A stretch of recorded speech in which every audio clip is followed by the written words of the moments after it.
చంద్రుని చక్రంలో అత్యంత చీకటి రోజు అమావాస్య.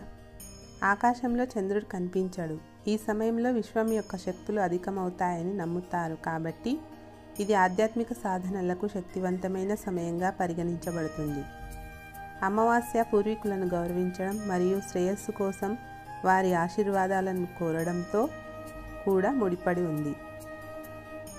హిందూ క్యాలెండర్లో అమావాస్యను సూర్యుడికి సంబంధించి చంద్రుని స్థానం ఆధారంగా లెక్కిస్తారు. అమావాస్య తిథి తేదీల జాబితా. 2025లో ప్రతి నెల అమావాస్య తేదీల జాబితా. వైశాఖ అమావాస్య ఏప్రిల్ 27, 2025 ఆదివారం.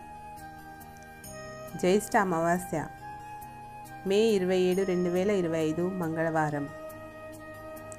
ఆషాఢ అమావాస్య జూన్ 25, 2025 బుధవారం. శ్రావణ అమావాస్య జూలై 24, 2025 గురువారం. భాద్రపద అమావాస్య ఆగస్టు 23, 2025 శనివారం.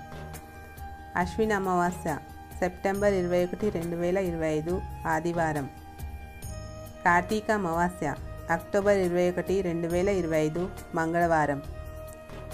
మార్గశీర్ష అమావాస్య నవంబర్ 20, 2025 గురువారం. పౌష అమావాస్య డిసెంబర్ 19, 2025 శుక్రవారం. హిందూ సంస్కృతిలో పూజలు, ఆచారాలు మొదలైన ధార్మిక కార్యక్రమాలకు ఎక్కువ ప్రాముఖ్యత ఇస్తారు.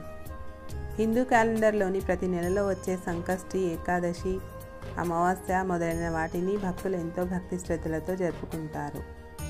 హిందూ మతంలో అమావాస్యకు ఎంతో ప్రాముఖ్యత ఉంది. ఇది పూర్వీకులకు సంబంధించిన ఆచారమని నమ్ముతారు. ఈ రోజున చేసే ఉపవాసాలు, ఆరాధనలు, దాన ధర్మాలు పితృదేవతల ఆత్మలకు శాంతి చేకూరుస్తాయని, ప్రత్యేక అనుగ్రహాలు చేకూరుస్తాయని నమ్ముతారు. అమావాస్యకు పితృపక్షానికి దగ్గర సంబంధం ఉన్నదని చెప్తారు. ఎందుకంటే ఆ రోజున మనల్ని విడిచిన వారి ఆత్మలు భూలోకాన్ని సందర్శిస్తాయని చెబుతారు. అందువలన ఈ రోజున శ్రాద్ధం, దానం మొదలైన కర్మలు చేయడం వల్ల వారి ఆత్మకు శాంతి చేకూరుతుంది. అవి మనలను ఆశీర్వదిస్తాయని చెబుతారు. అమావాస్య తిథికి ఆధ్యాత్మిక, ధార్మిక ప్రాముఖ్యత ఉంది.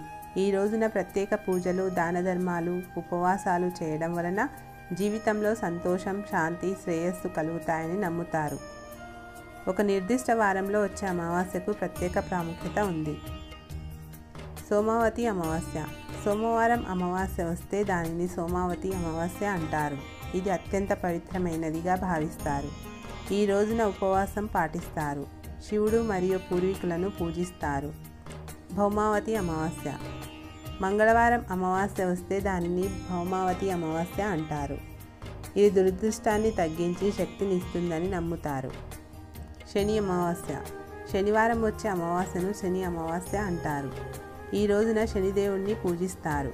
గ్రహాల ప్రభావం వల్ల కలిగే అడ్డంకులను తొలగించడానికి శని అమావాస్య వ్రతానికి చాలా ప్రాముఖ్యత ఉంది. అమావాస్యను ఎలా జరుపుకోవాలి? అమావాస్య వ్రతంలో పితృపూజ, దాన ధర్మాలు, దైవారాధన ఉంటాయి. పితృపూజ. అమావాస్య రోజున పూర్వీకులు భూమిని సందర్శిస్తారని నమ్ముతారు. ఆ రోజు శ్రాద్ధం, తర్పణం చేయటం వలన వారి ఆత్మకు శాంతి చేకూరుతుంది. ఉపవాసం. అమావాస్య నాడు ఉపవాసం ఉండడం వలన మనసు మరియు శరీరం రెండింటినీ శుద్ధి చేసి జీవితంలోని ప్రతికూల శక్తిని తొలగిస్తుందని నమ్ముతారు.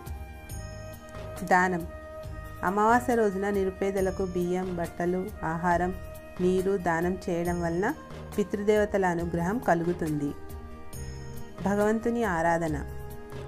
అమావాస్య రోజున భక్తులు శివుడు, విష్ణువు, సూర్య భగవానులను ఆరాధిస్తారు.